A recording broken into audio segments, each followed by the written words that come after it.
Good evening, everybody. Welcome to Casa Italiana Zerilli-marimò. My name is Eugenio Refini. I'm the director of the Medieval and Renaissance Center here at NYU, and I'm really happy to welcome you all for tonight's talk. I'm really delighted to have Dr. Surekha Davies with us to talk about her last book. I just want to say that this is part, of course, of our series of events.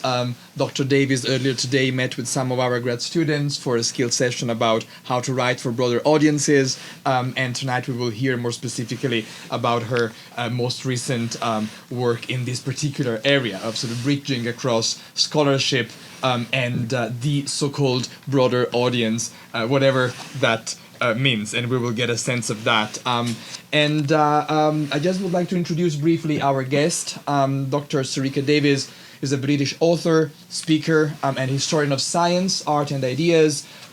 She's very well known to many of us and I'm saying us in medieval and Renaissance studies for her first book, Renaissance Ethnography and the Invention of the Human, which won the Maurice Fourkirch Prize for the best first book in intellectual history from the Journal of the History of Ideas, and the Roland Bainton Prize in History and Theology, which of course tells you already about the highest quality of Surekha's research.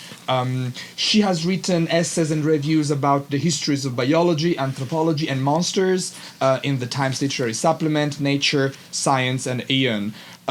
Before she became a full-time author, she was a history professor, so she has been part of our sort of crowd in terms of teaching graduate, undergraduate students, especially in the field, of course, of early modern studies, focusing in particular on the history of Europe's encounters with the Americas between the late 15th century up to 1700, the history of cartography, cabinets of curiosities and early museums, environmental thought, and what the category of monster and practices of monster making can tell us about humanity.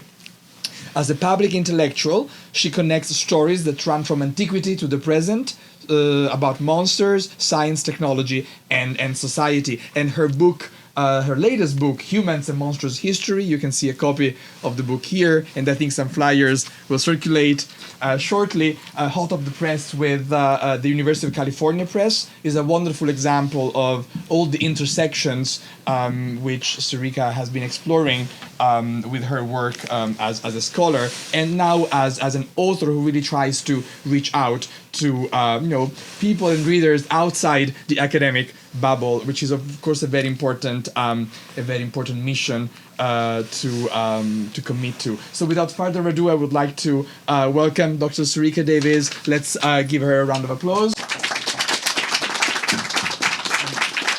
Thank you for being with us.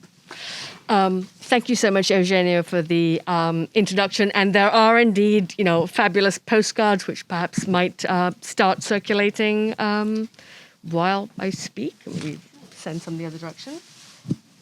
It should be kind of enough going around. Okay. And there's a discount code at the back, which I will also put up on the screen at the end. So, for most people, monsters are the stuff of fiction and trivia, relegated to the spooky corners of the bookcase. But in Humans and Monstrous History, I show that in every system of classification with discrete categories, there are also implicitly monsters, category breakers, things that lie between or across categories. This book is a multimillennial history of how and why humans define themselves by defining other beings and even other people as monsters. Ancient gods, Star Trek cyborgs, Muppets, and in the real world, immigrants and so-called crazy cat ladies. But in whose eyes are any of them monstrous? What are the consequences of framing beings as monsters, of what I call monstrification? These are some of the questions I explore. Monster-making processes determine where humanity supposedly ends. Societies invent positive, negative, and neutral monsters in order to define three types of boundaries. One lies between the human and other stuff, animals, gods, machines, Martians. The second type are the boundaries between social groups, This is how societies define and police their ideas about race, nation, sex, and gender, and how they use category distinctions to try to justify extending to different people unequal amounts of rights, resources, and protections. Wealthy elites have often monstrified poorer or vulnerable groups in order to break worker solidarity. Think about the third boundary, actually, invents the parameters of normal for a human body or behavior. Think, for example, of words like freak, giant, genius, or prodigy. The category of the human has never been universal. It's always in flux, and it's a category defined in relation to a bunch of other categories, from animals to space aliens. Categories then lie behind everything, and stories about exceptions or monsters are what keep categories distinct from one another. For example, imagine that a cyborg, a werewolf, and Frankenstein's monster walk into a bar. What are you going to scream? Fire? No. Monsters. You will now. What cyborgs, werewolves, and Frankenstein's monster have in common is that they blur the boundary between humans and something else. They suggest that we aren't entirely separate or different from machines, wolves, or the dead. As I wrote this book, I realized that understanding how categories and their monsters shape the origins of the modern world meant bringing science, politics, literature, and pop culture together. This book is about what I call monster making, about the stories people tell about who supposedly is or isn't normal or typical. I direct a spotlight at the monster makers. Their monsters reveal assumptions that have shaped ideas about nature, people, and society for millennia. I take readers from Earth to outer space. Today's urgent questions about human rights, labor, health, wealth, technology, and climate justice rest on a foundation of monsters. Stories people tell about who counts as fully normal and human and who gets cast as the monsters of the body politic. Everywhere from gymnastics to policing, monster making shapes how people think about science, society, and humanity. We can't fully understand the present or avoid making the same mistakes in the future without attending to the long history of monsters. So this is a history not of monsters, but a history through monsters. And so what I'm going to do over the next 35 or 40 minutes is take you through a handful of stories and questions from the book. And let me start with the question of human or animal.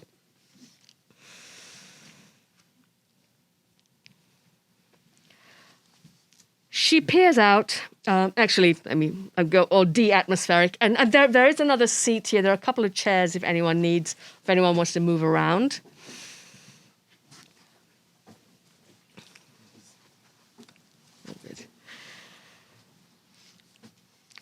She peers out, a folded sheet in her hands, almost as if she's waiting to show us her homework. The vibrant pattern on her dress makes it look like a party frock. A celebration of orange and crimson stripes, swirls, tendrils, and tulips that echo the blooms in her hair. Slashed sleeves show off a rich green fabric underneath her dress, picking up the leaves that garland her head. Antoinette Gonsalves, or Antonietta González, born in Paris in the 1580s, was perhaps 8 years old when this watercolor was copied from a recent painting. Someone, not knowing how old Antoinette was, penned the caption, "A 20-year-old woman with a furry head resembling that of an ape and a smooth, hairless body." Antoinette's portrait appears in the massive repository of drawings and watercolors amassed by the 16th century Bolognese physician, collector, and naturalist Ulisse Aldrovandi. Scroll through the digitized volumes of drawings, and it's difficult not to do a double take at this portrait of little Antoinette, for her face looks decidedly furry. And this picture is in a volume largely devoted to animals. How would this little girl in a dress have felt to find herself here? Would there be surprise or knowing? Little Antoinette is unlikely to have found animal comparisons flattering. Her condition, now termed hypertrichosis universalis, is extremely rare. Only about 50 cases are known through surviving documentation. Antoinette was the daughter of the also hairy Petrus Gonsalves, or Pedro Gonzalez, an indigenous person from the Canary Islands in the eastern Atlantic Ocean. In 1547, when Petrus was a boy, his life was turned upside down. He was captured by Spanish invaders and taken to the French royal court. There he was schooled in Latin, the language of the educated, and he became a courtier. He married a Frenchwoman named Catherine. The couple had 6 children who survived infancy. All except one appears to have been unusually hairy. Petrus Gonsalves lived at a time when ships from Europe were crossing oceans to deposit explorers, colonists, merchants, clerics, physicians, and naturalists on distant shores. Their writings and pictures revealed to people in Europe numerous baffling species. Where did an armadillo go on the map of life? Or a bird of paradise, said to lack legs and to spend its life in the air, even when sleeping. To an observer in Europe, like the physician Aldrovandi, Petrus straddled the boundary between human and animal. Perhaps he was an extraordinary exception that proved the rule that humans are humans and animals are not. But if Petrus was not entirely human, then human and animal were not entirely separate. He had hairy children with a typical human woman. What did that say about the boundary between hairy folk and humans? Were human and animal overlapping categories? Perhaps it was safer to recognize them all as entirely human, just unusually hairy. The Gonsalves family lived much of their lives at European courts and in aristocratic villas and palaces in places like Paris, Parma, and Rome. There, the family occupied an overlap between pets, exotic collectibles, and courtiers. On the one hand, they appeared to be living the dream. Nobles commissioned their portraits and hung them next to their own. And here is an example we will look at in a minute. On the other hand, family members found themselves given away by their employers as gifts, only to have to start their courtly lives anew. For elites in Renaissance Europe, even if all people were people, some people were clearly more people than others. One of the names of the family's condition is Ambras syndrome, after Schloss Ambras, the extraordinary palace complex near Innsbruck in the Austrian Alps. And here is the interior of the palace's Wunderkammer, or Cabinet of Curiosities. Viewers can still see Antoinette Gonsalves, her brother Henri, and her father Petrus's full-length portrait on the walls of the palace's Wunderkammer, where they have hung since the 16th century. Note how they are all depicted at the mouths of caves, a move that undercuts their elegant outfits. On the same wall as this family's portraits hang a portrait of a giant and a dwarf, portraits of a second dwarf, someone with congenital joint problems, a person who was gored through the eye with a lance but lived, portrayed with said lance in eye, and Vlad III Tepes, or Vlad the Impaler, the inspiration for Bram Stoker's Dracula. In the eyes of the collector behind Schloss Ambras, Archduke Ferdinand I of Tyrol, dwarfs, giants, hairy people and disabled individuals went together. The price of bodily difference was to be pushed out of the category of normal. Like the Bolognese physician Aldrovandi, today's scientists sometimes wrestle with how to classify life forms previously unknown to them. In 2003, on the island of Flores, Indonesia, scientists excavated fossilized bones from people averaging just 1.6 meters or 3.5 feet in height. Homo floresiensis, as this species would soon be called, although the nickname of hobbit was perhaps unavoidable, seemed to have become extinct only 17,000 years ago. Their presence on Earth then had overlapped with that of modern humans.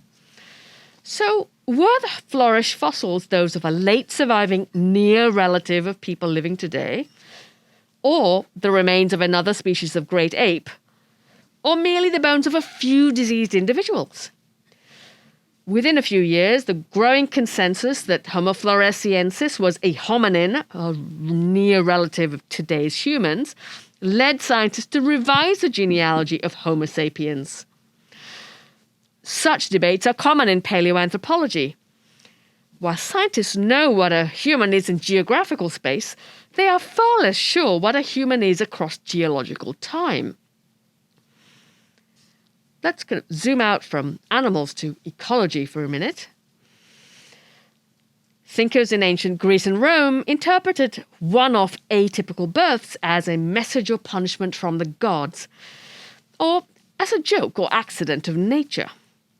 But they also defined another sort of monstrosity, that of entire nations who supposedly shared an unusual trait, like having their eyes below their shoulders or possessing an enormous upper lip, or even lower lip. Three features set monstrous peoples aside from monstrous individuals. Monstrous peoples lived far from the temperate climate of Europe. Their strangeness was widespread across their communities, and they passed these characteristics down to their children. So what caused them, in the opinion of the ancients? Greek, Roman, and other Mediterranean and Near Eastern thinkers saw the human as part of the world out there beyond their skin. Physicians understood local ecology to shape people's bodies, health, and temperaments, what might today be called personalities. Ecology affected the four humours, or essential substances in their bodies: blood, phlegm, black bile, and yellow bile. Before the modern age, European physicians' knowledge of the human body was underpinned by this theory of bodily humours. They understood that bodies, behaviours, and the health of societies were in dialogue with ecology. Humoral thinking opened up the possibility that extreme environments would contain monstrous forms of life. For the ancients, human difference was environmental, social, and malleable. Roman physician Pliny the Elder proposed that extreme climates brought monstrous peoples into being. A key monster-making zone for Pliny lay at the equator, a region known as the torrid zone. And on the map on your left,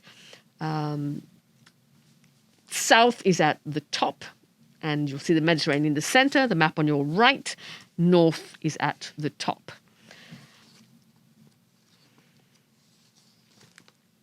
As Pliny put it, and I quote, "India and parts of Ethiopia especially teem with marvels," end quote. The edges of the earth where the climate was supposedly extreme supposedly contained monstrous peoples. There aren't any surviving world maps from classical antiquity, but we can see traces of this thinking in medieval maps. From the 13th to the 15th centuries, mapmakers collected and located monstrous peoples on their maps. They placed them as far away as possible from Jerusalem, the spiritual center of the Christian universe. And you'll see east at the top on this map, and there is the earthly paradise. In northeast Asia is the wall that Alexander the Great was said to have built, behind which he imprisoned the monstrous tribes of Gog and Magog. And on the kind of border of this map in the south, you can see kind of monstrous peoples in Africa. There they are.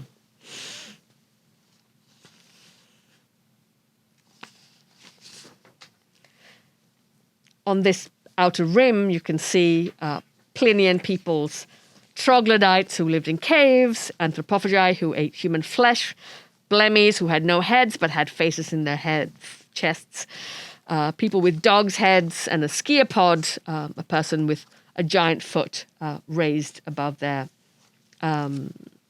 raised as a sunshade. The geographical distribution of monstrous peoples thus received a diagrammatic form. By contrast, Europe supposedly only nourished and raised people who, as Pliny put it, had conquered other nations. and was also supposedly the most beauteous portion of Earth. Implicitly, the further you travelled from the eastern Mediterranean, the more monsters you were likely to meet. For Pliny, monstrous peoples at the world's edges were still people. At once something else, yet essentially similar in kind to humanity in ways that, say, a cat, a horse, or even a monkey were not. But that was the problem. Humoral bodies were malleable as they moved through space, and this suggested that there was a slippery slope from the self to the monster and even to the animal. The balance of a person's humours encompassed appearance, temperament, character, and mental aptitude, and this balance was not fixed in stone or even in flesh. A person was fungible over space and lifestyle. This alarming possibility shaped their ideas about race and nation in the 15th and 16th centuries, once ships sailing under European flags undertook oceanic travel, sewing together formally distinct worlds of self and monster. Around 1500, European tools for explaining human variety began to break down. European exploration of the Americas posed the problem of how to reconcile information from westward voyages with ancient ideas about distant places. 16th century world maps began to use a grid projection using latitude and longitude coordinates. These maps made geographical relationships between peoples visible in a new way. Viewers could see at a glance the relative latitudes of different regions and compare the world's inhabitants. And this is especially visible on Sancho Gutierrez's world map of 1551. And you'll see going from the kind of top left across, a dog-headed person, someone with a giant foot, and there's a kind of blemmy at the far right with his face in his chest. Then below that, there's a person with two sets of arms. Then there are two so-called pygmies fighting a giant crane. At the far right, at the bottom, is a person with very large ears. Ancient writings about ecology and its effects on people prompted 16th century readers of travel writing about Africa, Asia, and the Americas to draw connections between a region's climate, location, environment, foodstuffs, and inhabitants. But the theory that people were malleable raised problems. If people moved, their characteristics would eventually potentially change. Where then was the boundary between regular people and monstrous peoples, or between human space and monster space? This question had ramifications for European colonialism and empire. Newly found peoples in the West might turn out to lack the mental capacities for understanding Christianity or the proper modes of civil life. Even worse, European Christians or their offspring might degenerate if they spent too long in the wrong environment. Since people couldn't figure out what someone's mind was like by observing them, they had to observe their bodies and behaviors to extrapolate how the climate might have shaped them. In other words, human variety on a map made claims about how different climates acted on bodies over time. Maps made the connections between geography, chronology, and human variety explicit and visual. And you'll see just a few examples here. The top left are Patagonian giants.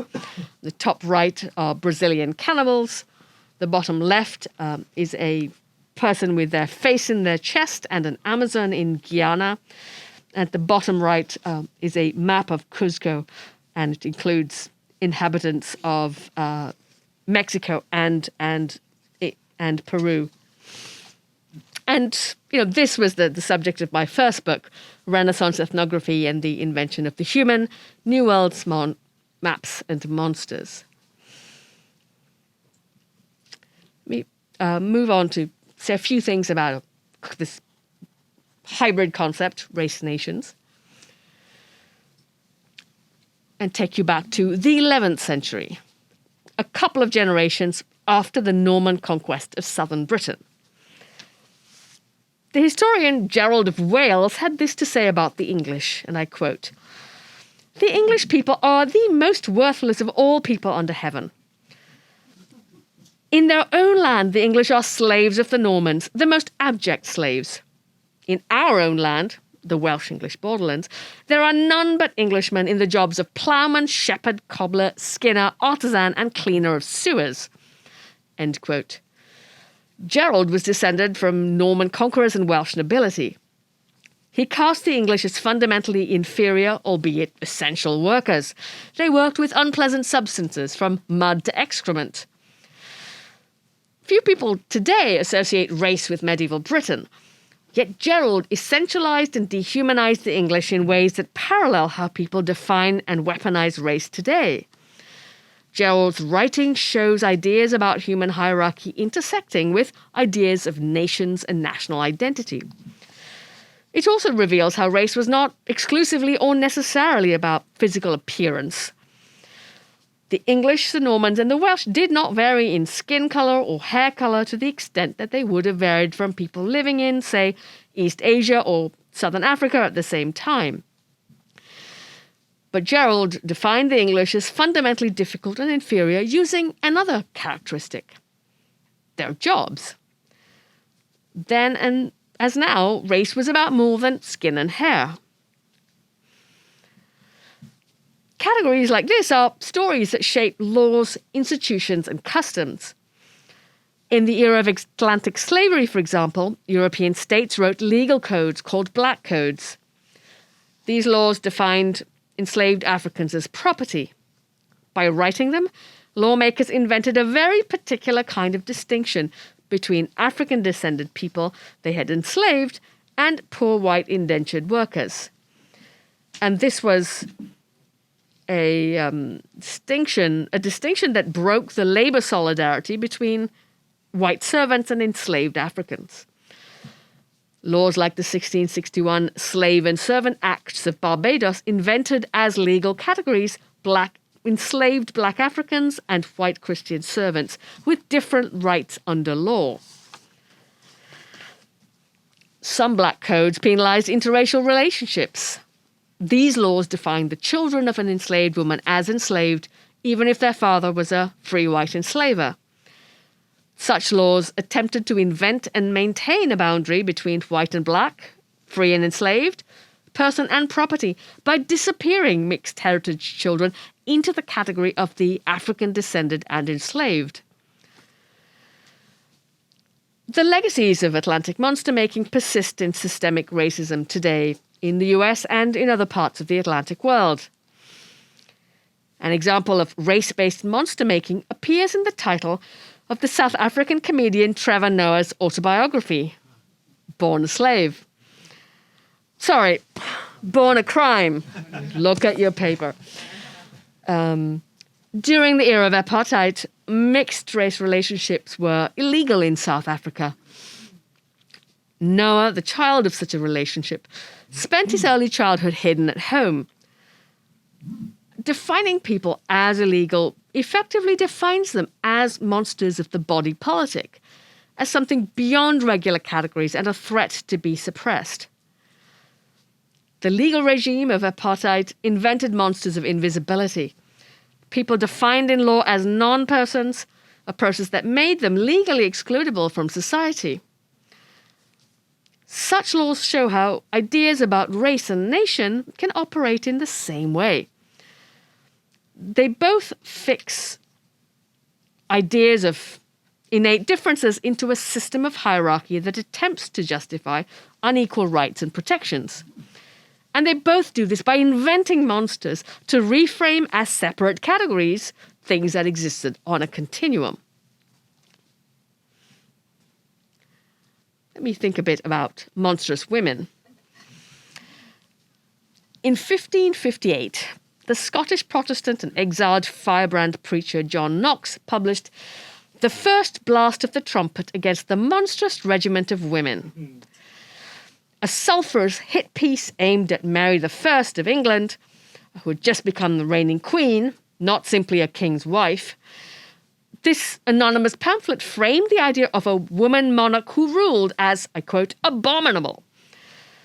In Knox's view, a woman reigning over a man was, I quote, a monster in nature, a thing most repugnant to God's will. Knox insisted that God would judge a woman with military authority a monster in nature. Monstrifying women has a long history in Western thought.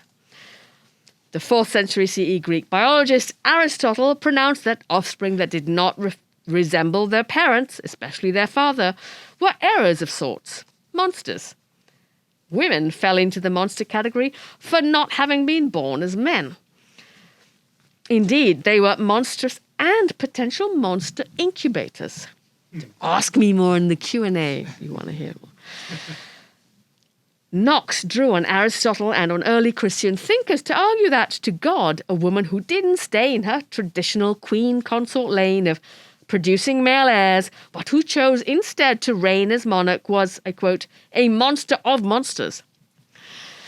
A country ruled by a woman was akin to, I quote, a monster where the head, the eyes were in the hands, the tongue and the mouth beneath the belly, and the ears in the feet. A kingdom that men should not only pronounce to be a monster, but such a body could not long endure. So he couldn't even see such a state surviving. As far as he was concerned, the people were duty-bound to remove from power that idol, that, quote, monster in nature. Despite his rhetoric, the real problem for Knox was not that Mary was a woman, but that she was Catholic. Her father, Henry VIII, had torn the country away from the church in Rome and founded the Church of England with himself as head. This had been Henry's answer to the Pope's refusal to annul his marriage to Mary's mother, Catherine of Aragon. Subsequently, many English subjects became Anglicans, a new religious denomination. Mary, however, didn't follow in her father's religious footsteps. Yet Knox's arguments against her rule in First Blast were not based on her faith, but on her supposed unsuitability on account of being a woman. Why? Monster-themed misogyny was a smokescreen to activate prejudice against women in service of Knox's desired outcome, which was England's elites and the Queen's councillors rebelling against Mary I. But by the time Knox's First Blast tumbled off the presses, Mary I was dead. Elizabeth I, a Protestant, had ascended the throne. Knox's treatise was obsolete on arrival. Half a millennium later, weaponizing misogyny and casting women leaders as monsters rather than critiquing them on policy remains a political tool. Its effectiveness shows how widespread misogyny still is. To imply that a woman is unfit for office on the basis of their gender is to deny that they are human. And to deem that some of us aren't human is only a few steps away from acting like none of us are human. Such stereotypes are smokescreens fished out of reservoirs of ancient prejudice. One response is to ask, what's the hidden agenda? What's so unsavory about it that someone would rather argue that a woman, or anyone else, is unfit to lead because of their bodies or private lives rather than their policies? As Knox's sulphurous treatise shows, monstrifying tropes have been undermining the possibility of a more inclusive body politic for a long time. But there's an alternative to us-them messages of hate, fear, and exclusion that claim that only a tiny minority of people are truly human. I would argue that by recognizing the humanity of others, we don't disavow our own humanity. We demonstrate it. The final segment of this talk is about something I call monster collecting. And some of the most extraordinary material I found for this project was in the Wellcome Library for the History of Medicine in London. It's a set of binders of ephemera, pamphlets, newspaper cuttings, postcards, photographs, and handbills. Each of the 5 binders is on a box, in a box even, here are some of them. On a sticker on the spine of each box, the cataloguer summarised the contents with a single pithy word. Freaks. These binders full of people framed as monsters reveal dehumanizing classificatory systems at work. In pamphlet after pamphlet, people were framed as category breakers. sometimes individuals leverage their distinctiveness into a life in show business after a fashion. They let people gaze for a fee at their unusual anatomies, or endured it under duress.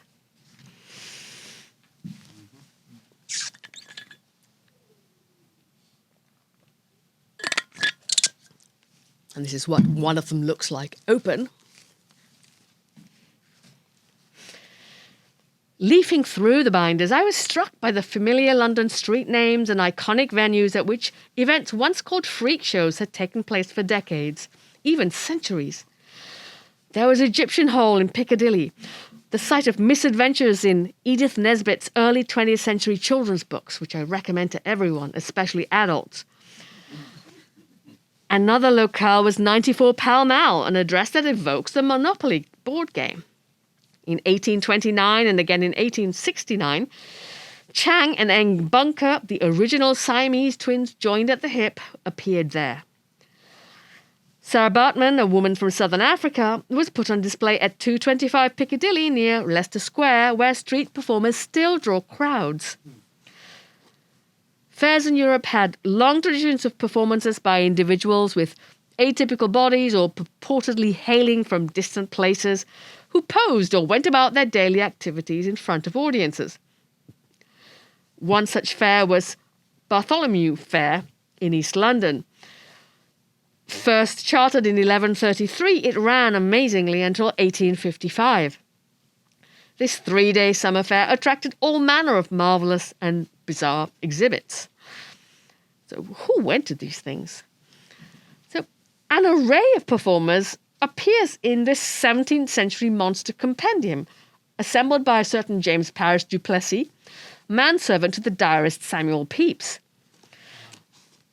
Du Plessis' mother-in-law had apparently been frightened by a lobster while pregnant, while visiting Leadenhall Market, and then gave birth to a lobster child.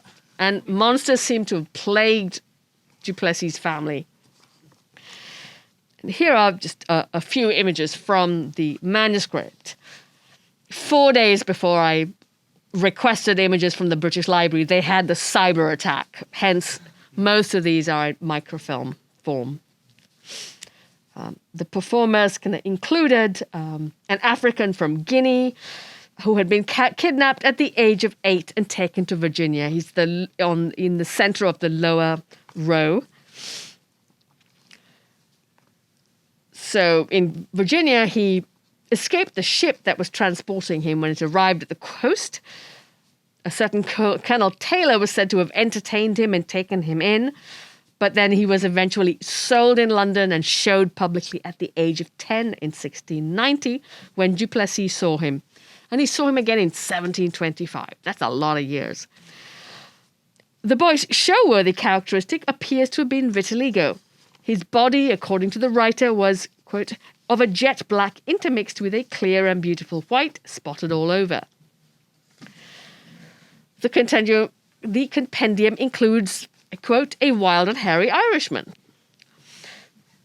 Wildness was a characteristic that tens of thousands of Europeans and later Americans would pay to see in fairs every year. According to ancient authorities, wild individuals were closer to animals than regular ones. This view reduced the barrier to taking their rights away. These people were supposedly childlike, irrational. The charge of wildness had been used against entire peoples. Early English settlers in New England wrote that indigenous peoples were wild, uncultivated, lacking agriculture. In fact, these peoples did tend to and live in dynamic relationships with plant life, animals, and the land. Their activities were merely invisible to the English, who are looking for monocultural crop plantings. Du Plessis described a, quote, monstrous Tartar, who was said to have been captured in Hungary in 1664. This person had supposedly spent his arrows in fight against the Christians. This is an invented narrative about a crack horseman that reframes the Tartar's terrific archery skills and horsemanship as the acts of a human-horse hybrid, as if he were truly a monstrous centaur. Centuries before Charles Darwin's Origin of Species, the debate over a potential missing link between humans and apes is already here. People were drawn to fairs and shows to marvel at instances when human and animal seemed to collapse in on each other. Sometimes fairground advertisements crush together a bewildering range of performers come prisoners. Mr. Smith's exhibition, a bargain at just 1 penny, boasted, I quote, the Norfolk giant, Tom Thumb, the celebrated dwarf, a 2-headed child, and the African lady in her native costume. This beautiful creature, in addition to possessing exquisite beauty and elegance of form and feature, speaks the ancient and modern languages with the greatest ease and facility. End quote. In Mr. Smith's telling, the edge of humanity was a place of both atypical births and prodigious excellence. And you might remember Schloss Ambras with, giants and dwarfs and everyone else. In 1740s, an intersex African was exhibited in London. According to a poster, they were described in treatises on anatomy and on hermaphrodites. Viewings cost £1. In a sickening twist to the typical performance, viewers could carry away a souvenir of an engraving of the African.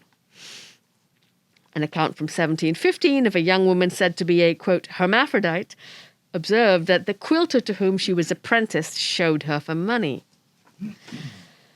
And then there were exclusive ways to peer at unusual bodies. Wealthy people could pay performers to entertain them and their select friends in the privacy of their homes. Scholars and physicians also attended such exhibitions. These included the 17th century gardening expert John Evelyn, microscopist Robert Hooke, and the diarist Samuel Pepys, the employer of the guy who assembled this manuscript. They were all members of the Royal Society, London's first scientific society. Journals and meeting minutes reveal practitioners of anatomy, ethnology, and medicine viewing and examining bearded ladies, individuals with unusual skin pigmentation, and people from overseas. In a sense, the society reframed certain individuals, whom impresarios marketed as freaks, as crossover acts, at once entertainment for the masses and respectable and pedagogical, even the stuff of new scientific discovery. For showmen, the Royal Society's interest in anyone classed as a monster was marketable. At the height of European imperial dominance in the late 19th and early 20th centuries, people from Tierra del Fuego, sub-Saharan Africa, Australia, and other corners of Europe's empires were transported to cities like London and forced to perform their lives on public display at exhibitions and fairs. The language of their exhibitors made clear that they viewed these people as the lowest rung of humanity, as almost bestial, incapable of receiving God's grace. If I had another hour and some coffee, I could talk about gods, shapeshifters, and the supernatural, about robots and cyborgs, witches and zombies, and about my favorite, Star Trek and The Muppet Show. But I have neither time nor coffee, so you'll have to read the book, of which there are, by the way, signed copies at McNally Jackson in the Rockefeller Center. And there are also these discount cards for ordering from the press going around. And if you also visit my website, there are a few excerpts published that you can check out for free. But to draw to a conclusion, what lessons does history through monsters offer us today? Well, they're tied up with my hopes for the book. And first, I hope readers will recognize monstrification for what it is, a process that constrains the lives of human beings simply because of how societies respond to their bodies or choices. Take, for example, Antoinette Gonsalves, a little girl in the 16th century who had a hairy face. Antoinette's body was studied by physicians who wanted to see how far down her unusual hairiness went. Anyone can be monstrified and then lose rights to privacy, dignity, and bodily autonomy. Second, I hope readers will notice the hidden agendas of people telling stories about how certain groups are threats and supposedly don't deserve civil rights or human rights. Such stories often tap into older patterns of dehumanization, as in the case of the preacher John Knox, who was furious that the reigning Queen of England was a Catholic, but who appealed to misogyny to try to achieve his goal of getting England's nobles to rise up against her. Third, I hope readers will appreciate that monster-making rhetoric is contagious. In the era of the European witch hunt during the late 15th century and on into the 18th, tens of thousands were tortured for the alleged crime of witchcraft, and many were executed. Monster-making as a phenomenon is never satisfied with eating one group. It just gets bigger and hungrier with every new group it eats. Today, immigrants, trans people, and people of color are just some of the people about whom monstrifying stories are multiplying worldwide. But the policies these stories are used to support are also extremely harmful for other groups. Cis women, for anyone who isn't supremely rich, and for anyone who isn't healthy and able-bodied and going to stay that way. Monstrification then hurts everyone. It limits choices for peaceful growth, change, and self-discovery. Today, the risks seem worse than ever as billionaires and tech oligarchs use their wealth and influence to make themselves ever more wealthy and influential. Perhaps almost no one will be left who counts as a person whose rights will not be trampled. If you come to this book for the monsters, perhaps you'll stay for the ethics, and I hope it will be the sort of book that people gift to one another, that they'll want to talk about with friends and family and discuss in their book clubs. And if there are any movie or documentary producers in the audience, I'm available for historical consultancy. In the end, societies choose whether they become some version of The Muppet Show or that iconic 1990s dystopian movie franchise, The Matrix. Instead of vilifying those who are different, we could embrace them and, in so doing, give ourselves permission to grow and to experience more fully what it means to be human. We might replace monstrification with monstro-futurism, a way of thinking that celebrates capacities for growth and creativity and experimental ways of being. For in a world where everyone is unique, a wondrous monster, no one is monstrous. A truly utopian future would have to be a monstertopia. Thank you for your attention.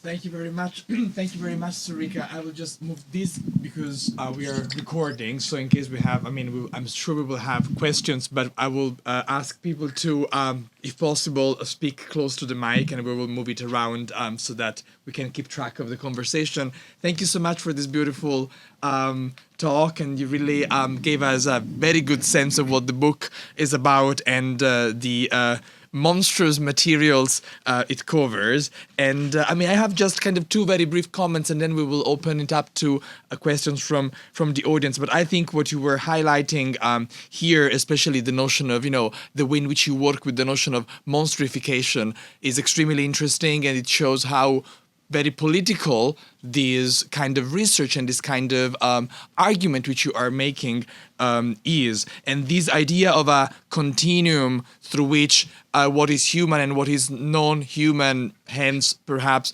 monstrous, moves, of course, tells us a lot about ways in which we look at one another. We all have heard in the past few months about immigrants eating pets, right? And isn't that an example of monstrification? I think it is, and we could come up with many other examples, of course. So I think this particular aspect of the political discourse, which runs through all the case studies here, beginning with the ancient ones and getting up to the most recent is, to my mind, particularly urgent. I also was struck by this argument and the point about the dignity, privacy, and bodily autonomy, which is also very urgent and timely, and the example of the scrutiny which some of these monsters were put through. Of course, it speaks to the category of curiosity, but if we think of them as humans, right, we can easily sort of grasp the violence which this kind of approach entails. And so I think there's a call here for really rethinking broadly these two notions, humans and monsters, as one in a way the mirror face of the other. And exactly, I was sort of holding your book in my hands earlier today, and that's what I noticed. That the mirroring effect of the egg-shaped mirror on the cover is so powerful and provocative. So these are just kind of some very brief thoughts, and I don't know if you want to respond right away. Please do. Otherwise, we can just open the floor to questions from the audience. Thank you. I agree with the things that you noticed, and I'm really glad you noticed them, and I look forward to questions from the audience. Fantastic. And I think we can probably just... Right. We have a long cable, and I think we can do here a good job with moving the mic around. So please, if you have questions for Surekha, yes. Hi, I have about 300, but I'll just bug you later, and I will only mention two. One of them is a comment about the current in America, the right-wing political fury over furries, over children who insist upon being treated as cats or dogs. This is obviously a reference to trans people, and a negative one, but it is kind of a monstrification, a fictional monstrification of people. But the question I want to ask, among many, is where Darwin fits into this. In the 19th century, when we start talking about evolution, and then that brings in questions of race and species, and of course the imperial adventures into Africa. And so I'm wondering if you have something in here or in your thinking about either Darwinism or something I might even call pseudo-Darwinism and its and evolution and monstrosity.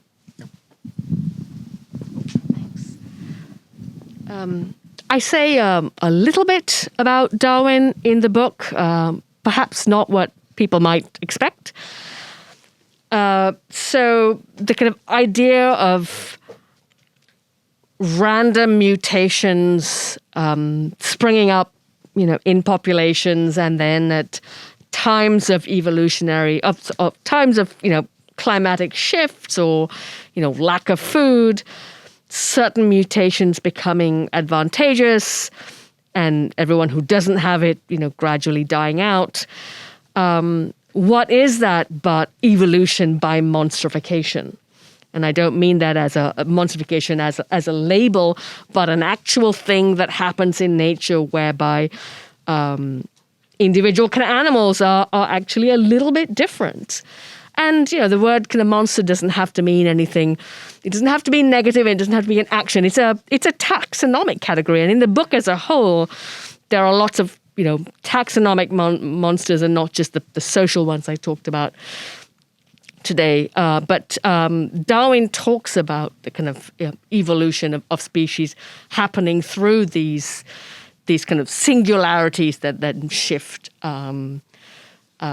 what a species even is. So what you have at an end point at any particular moment, which is the present, is beings who are the result of monstrification. And there's actually a fabulous book by a science writer, Kat Bohannon, called Eve. It's a history of humanity told through a handful of evolutionary shifts to the female body, and even things like walking upright, when it's actually someone who the the people who have children, being the ones who walk upright, have consequences for again the peoples who survive, the line of the species over time. So some of the monsters in the book, as it were, are, you could say, they're real ones in nature, insofar as if your idea of species are that they are separate and that they are fixed, then that's not what actually exists in the world. Or if you want beings to be separate when in fact they exist on a continuum, they're going to seem like monsters.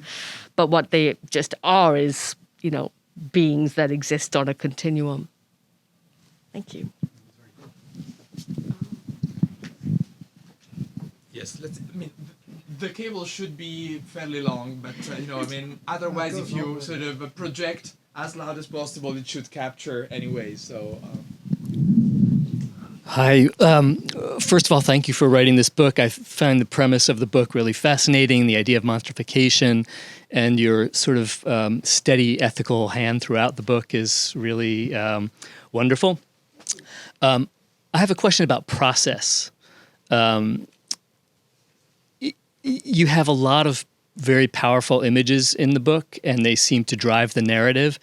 So I was just wondering about how that evolved, whether there were images that you sort of sought out, or you just plunged into archives and wrote around what you found. I was just hoping you could talk a little bit about that.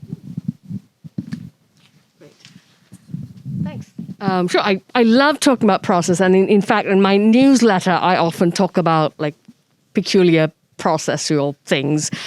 So there are 50 images in this book.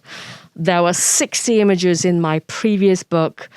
The dissertation had 324 images in a separate volume of its own. And I tell you, 1 week into the dissertation, I made a note to self very consciously, 1 week in, saying, the next project, I shouldn't work on pictures because it's like a lot of work. So there's like a lot of scanning, a lot of building databases. 1 week in, that was kind of where I was. But I am drawn to the visual and drawn to museums, but I would say that they don't drive the narrative. It's kind of fascinating to hear that, of course, for a talk, it's great if you can let the images draw the narrative. But I would say that I'm driven by ideas, and I'm often asking questions that involve visual sources as well as textual ones. With this book, the structure of it, the 10 chapters, they go from Earth to outer space. And it just kind of seemed very natural very early on. Well, it's going to be ecology, animals. Then we'll have various human chapters, race, gender, performance. Oh, and then there are gods. Then there's machines, and there's extraterrestrials. And I think this is basically a childhood spent watching Star Trek. It's like one of the deep origin points of all of my work, including the fact that I was originally a theoretical physics major. And then I did a quantum mechanics class and realized there isn't going to be warp drive in my lifetime. And it was like, why am I doing this? And let's just escape as soon as I can. So in terms of process, something I did very early is write down a whole bunch of monster examples on little bits of paper, and I moved them around. And that's when that kind of classification from Earth to outer space emerged. But, I'd already written a book about Renaissance ethnographic monsters, and that involved going back to the ancient world. I taught a monsters class from antiquity to Frankenstein, which students liked. So there's a lot of homework that was done. So I had a very large kind of Rolodex of examples to lay out and then see how the system that emerged for me was that natural history taxonomic one, and I think images have always been part of my source base. And, I didn't pick the most gory ones. I thought, well, that's not necessary for this book. or the ones that seemed kind of most exploitative. And there's one that isn't in here, but I don't mind talking about. In James Paris's manuscript, there is a page devoted to an intersex person wearing like a fancy outfit, and there's a flap in the middle, which people can raise and see that they have like all the gender parts underneath. Just kind of, and that's one that I didn't choose to illustrate, for example. So the weirdest, saddest stories didn't need to be here for the purpose of the book. There were one or two images that were going to be not exactly too expensive, but where I couldn't get permission for, not infinite quantities, but, where the price I'd have to pay more every time I hit a certain number of copies. I was like, I do not want to live the rest of my life wondering how many books are being sold and then getting to... So there were one or two really pragmatic things behind it. Thank you. I think there are a couple of questions in that.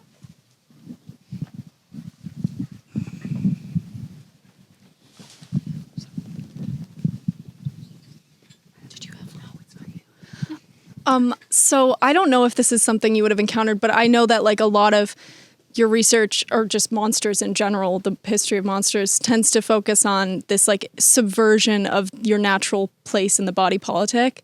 And especially when you were talking about Mary and John Knox, I was thinking, did you ever encounter like very specified subversions and monstrification, like in petty treason, and the idea of like a servant or a woman or a wife killing their master or husband? Like, was that something that was ever like monstrified? Because I could see how that would have a similar kind of label to it.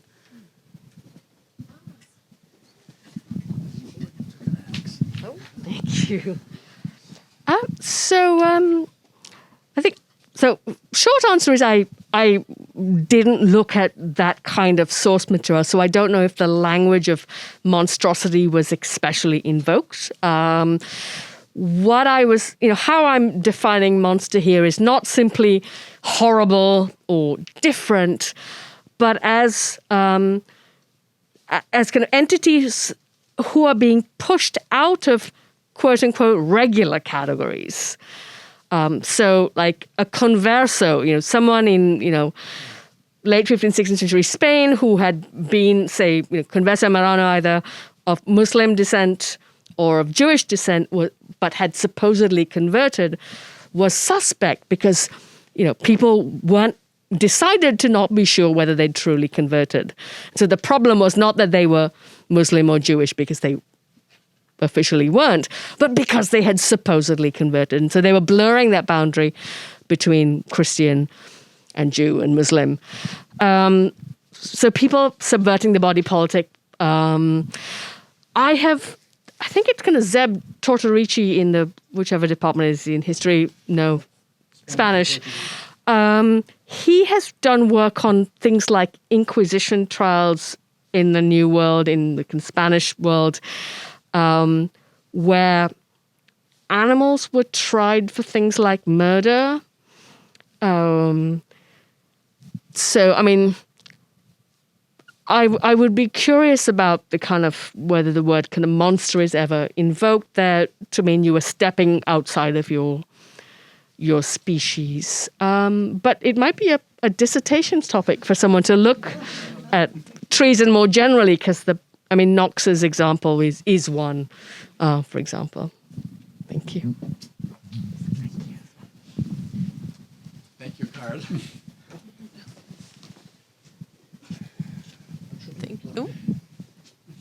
Thank you so much. I'm curious about the intersection between monster and beauty. I was struck by the African woman who was described as beautiful, and I'm more familiar with the ancient world, but Herodotus, for instance, writes about the Ethiopians, that they are the most beautiful people, even though they live at the edge of the world. And we have the most famous example, Medusa, who is like this beautiful woman who seduces Poseidon and as a punishment then gets turned into a monster. So I'm curious how you think about that intersection between beauty and monster. Thank you.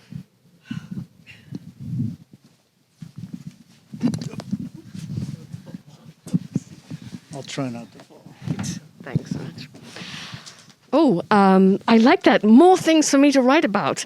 I talk a little bit about beauty in the chapter on performance and display.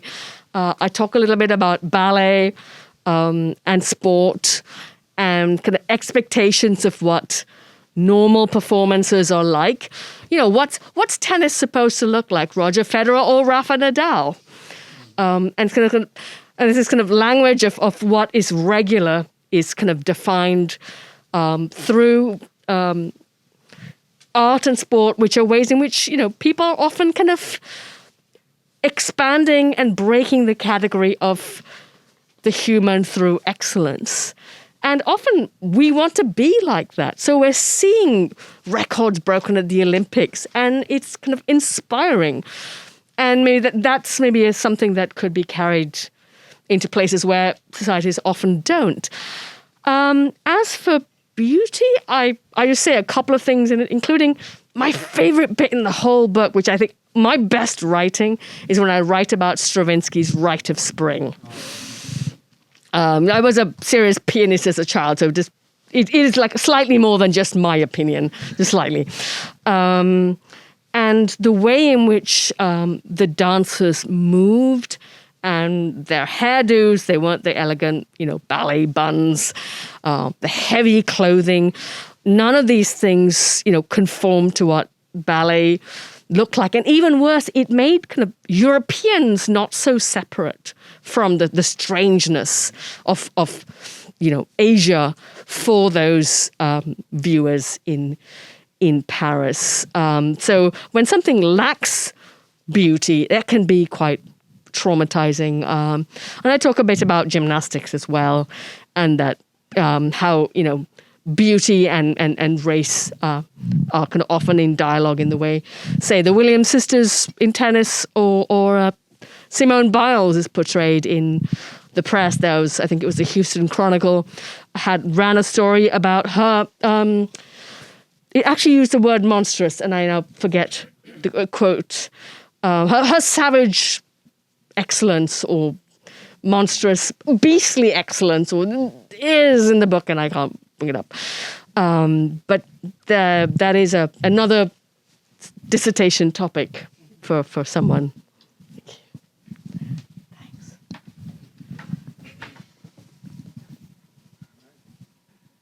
Any other questions? Yes, one more question. I can just shout. The monster incubators. That's it. Yes. That's it. I just wanted to learn more. Monster incubators. Great. Oh, thank you. So one of the kind of Renaissance theories for kind of individual monstrous births was that they were the fault of the maternal imagination.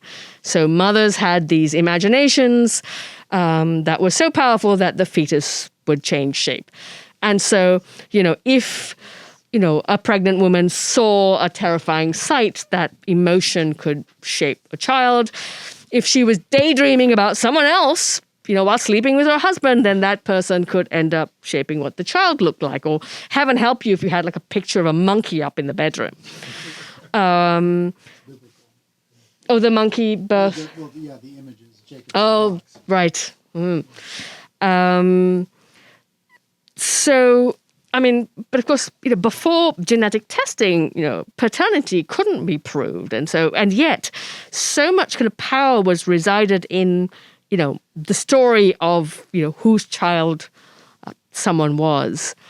And, I mean, that children looking different, they kind of raised these kind of uneasy questions that also mattered for, you know, inheritance of property and titles. So there are a lot of stories about, you know, women who accidentally saw, for example, some alarming creature in an almanac with which she was obsessed, and then her husband got worried. I think this is in James Paris's manuscript. Husband locked the almanac away in a closet, and she opened it anyway. So there's a story here about kind of feminine appetites as well, isn't it?